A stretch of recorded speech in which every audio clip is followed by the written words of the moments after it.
Empiezo por dos limitantes que debo dejar claras. El tema no es de uso corriente para los arqueólogos.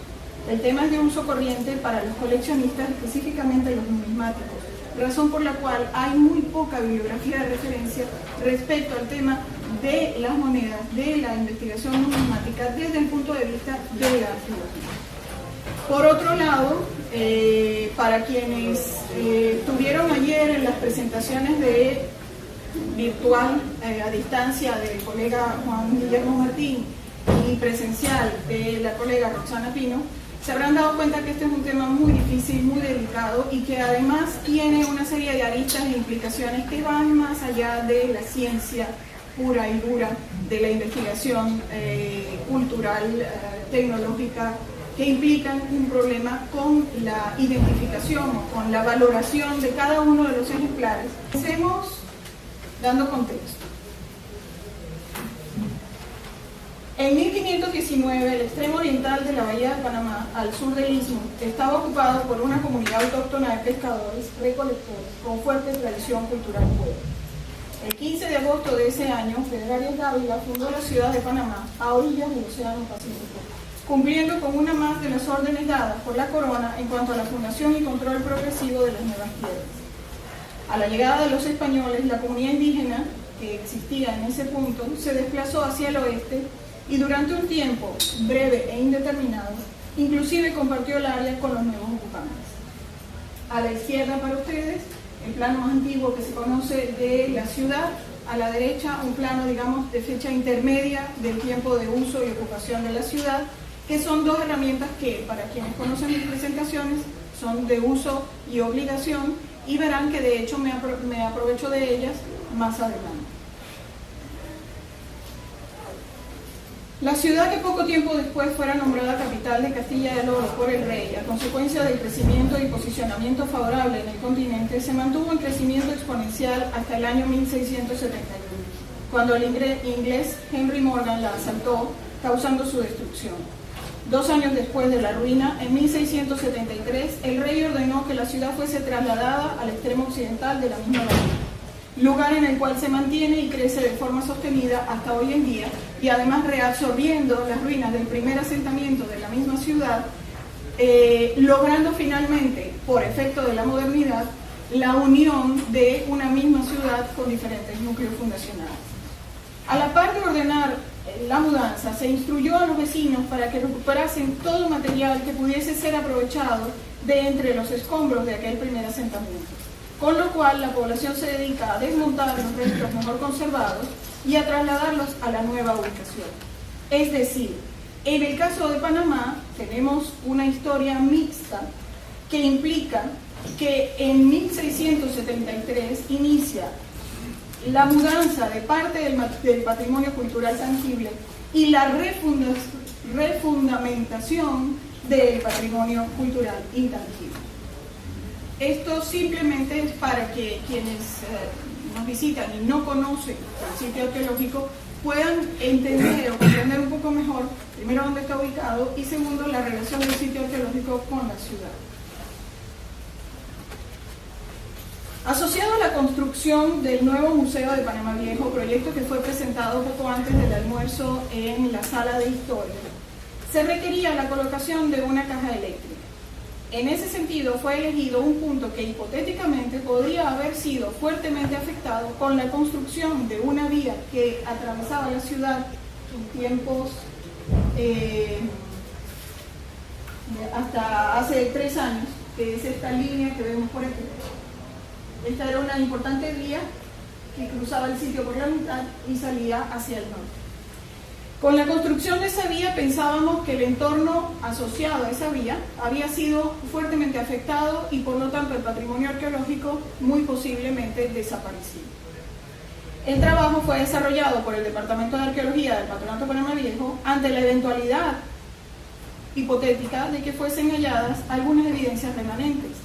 Pensábamos en que iba a ser un trabajo muy sencillo, de breve duración y que probablemente no iba a devengar ninguna información importante. Sin embargo, bajo el nivel natural que veíamos en las imágenes que les presenté anteriormente y que podemos ver la relación aquí en esta imagen entre 35 a 45 centímetros de profundidad, fueron detectados los restos de un pavimento de cantos rodados. Este resto de pavimentos tenía un aparejo burdo muy degradado. Asociado al pavimento se encontraba en el extremo este de la unidad, muy próximo a la esquina que conforma el cruce de la calle de la Carrera con la calle de Santo Domingo, que es la que vemos aquí. Aquí al lado se encontraba, fue allá un drenaje de piedra tallada, lo vemos en esta fotografía, sedimentado con restos arrastrados por lluvia. Inclusive se reservaron las muestras de tierra para hacer estudio de palinología, existiendo la hipótesis de que haya residuos de muestras de polen asociadas a la sedimentación, y encapsulado por un nivel que solamente fue encontrado en esta sección de la unidad. La vemos aquí.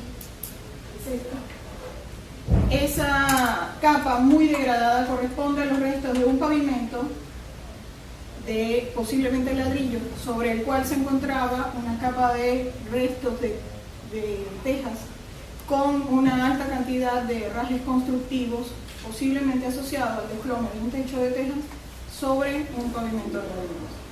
Al costado de ese contexto, de ese subcontexto, se encontraba todo lo que vemos de este lado, desde aquí para acá, que tiene una situación constructiva distinta. Allí estaba el pavimento de cantos rodados de baja calidad en el aparejo. Se encontraba dos huellas, realmente me perdí un momentito. Asociado al pavimento en el extremo este se encontraba el drenaje, y en el lado centro y oeste se encontraba una capa compacta de arcilla que servía de asentamiento para los cantos que habían sido afectados por la colocación de dos postes que están aquí vemos las huellas, 1 y 2, en primera capa, es decir, en la capa más tardía de construcción. Debajo de esa capa se encontraba el pavimento que tenemos a la vista. Este pavimento corresponde a una aparejo, a una construcción mucho más delicada en su manufactura, incluyendo líneas maestras. La fotografía permite ver poco. Tenemos aquí una de las líneas, justamente marca el punto en donde se colocó una cimentación a espejo de la que vemos de este otro lado, que sirvió muy probablemente para dos columnas o dos postes en la primera etapa constructiva de este contexto. Posteriormente a ello, el pavimento superior, es decir, el más tardío, fue nuevamente afectado para la colocación de estos nuevos postes más pequeños, de circunferencia mucho menor, y que posiblemente correspondan a intentar darle estabilidad a unos restos que hubiesen quedado inestables, y colocamos los postes en el punto en donde estaban los anteriores. En total, lo que podemos ver aquí, y lo estoy pasando muy rápidamente porque no es el tema a desarrollar en la presentación, fueron encontrados dos niveles constructivos de una misma vivienda, posiblemente, que tiene como una fecha estimada de reconstrucción después de la primera etapa, 1621-1641. Entre los elementos más llamativos que fueron encontrados en esta excavación están en este punto, justo donde se ve esta marca más oscura, que es debajo de la capa de pavimento, Esto que es la fotografía de uno de varios bloques de monedas coloniales de plata, principalmente, los cuales podemos verlos aquí. En total fueron 26 de este bloque que les mostraba, 26,5 reales de plata y un maravedí de cobre, que no es el tema a tratar en este punto.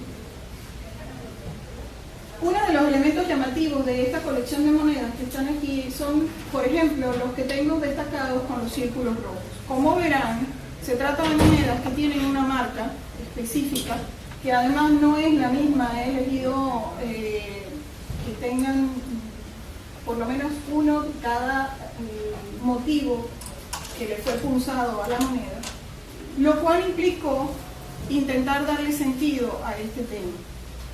Los resellos o contramarcas son funciones que se le hacen a las piezas monetarias, es decir, un nuevo sello que permite su circulación, alterando su valor primitivo o reafirmando la buena ley de su metal. Los resellos también pueden ocurrir cuando un acontecimiento ha impuesto un cambio fundamental en la estructura orgánica, institucional o denominativa de un Estado, o eventualmente se utilizan para permitir el circulante de una moneda que no es propia dentro de un territorio específico, o que aumente la cantidad de circulantes disponibles al momento. Esto que vemos en pantalla son los resellos clásicos avalados por la corona española. Tienen un sentido, tienen un motivo, tienen un valor. De hecho, es la razón de que, por ejemplo, en el caso específico de este, que se ve muy bien, este, que es un número 8, igual que aquí, que se ve un poco más difícil, pero están marcados los valores, es para el cambio de valores. Mientras que resellos como este sirven para permitir que circule en un sitio donde anteriormente no estaba permitido. El tema es que los resellos encontrados, y los voy a pasar muy rápidamente para ir directamente al análisis de la muestra, los resellos encontrados no tienen absolutamente nada que ver con los resellos avalados por la corona, como los vimos. Son punciones, es decir, se troquelan sobre la moneda, pero normalmente tienen un molde, mientras que en este caso no tenemos molde, al punto de que, como lo ven, parecen ser hechos como un intento de lograr una letra que finalmente termina tomando forma como la vemos aquí. En este último ejemplar la vemos muy claramente, es una P. ¿A dónde nos lleva esto? Esto nos lleva a que nos dimos cuenta que era probable que en la colección excavada en Panamá Viejo, en 20 años del proyecto arqueológico, de pronto habían salido algún otro ejemplar, alguna otra pieza que tuviese relación con este bloque de monedas. De pronto no era lo único. Y efectivamente, que en el 97 ya había salido un ejemplar, no había sido analizado hasta ahora, pero que inclusive tiene una marca similar a la primera de las piezas que le mostré. Marcas que evidentemente tienen defectos en la fabricación, defectos que incluso, y me voy a tomar un momentito para regresar, verán que en algunos casos el resello implica la deformación, y en otros, inclusive que no he traído a la vista, implican la rotura de la moneda. ¿Para qué sirve entender esto? Vamos primero con el análisis somero. El 25% de las piezas halladas en esos bloques de monedas que les comento, que alcanzan a las 40 piezas, el 25% de esas monedas había sido resellado. Los ejemplares resellados corresponden indistintamente a acuñaciones de numerario para circular, hechas para circular en la península ibérica solamente, o hechas para circular en las nuevas tierras. Es decir, es indistinto, no se requería este resello para que pudiese ser utilizado en América. Los resellos aparentan haber sido punzados utilizando herramientas artesanales. Fueron colocados por igual en el anverso o en el reverso de cada pieza. 3 de los 4 resellos, de los 4 tipos de resellos que les he mostrado, aparentan ser una evolución de la misma letra, llegando finalmente a la letra P. Para aquellos que puedan tomar unos minutos de buscarlo en internet, encontrarán que en Panamá Viejo existió una fábrica de monedas, se permitió la acuñación de monedas y la identificación de la ceca de Panamá es una A y una P, lo cual podría significar un inicio de lo que finalmente significa haber creado la ceca en Panamá. Elementos que permiten tratar de analizar esta colección en el marco del contexto en el cual fue hallada tiene relación con, por ejemplo, la presencia de los jesuitas. Detrás de esta manzana está la Compañía de Jesús, que ocupa una manzana completa y además se sabía tenía casas en alquiler o en administración para poder tener fondos para el conjunto conventual.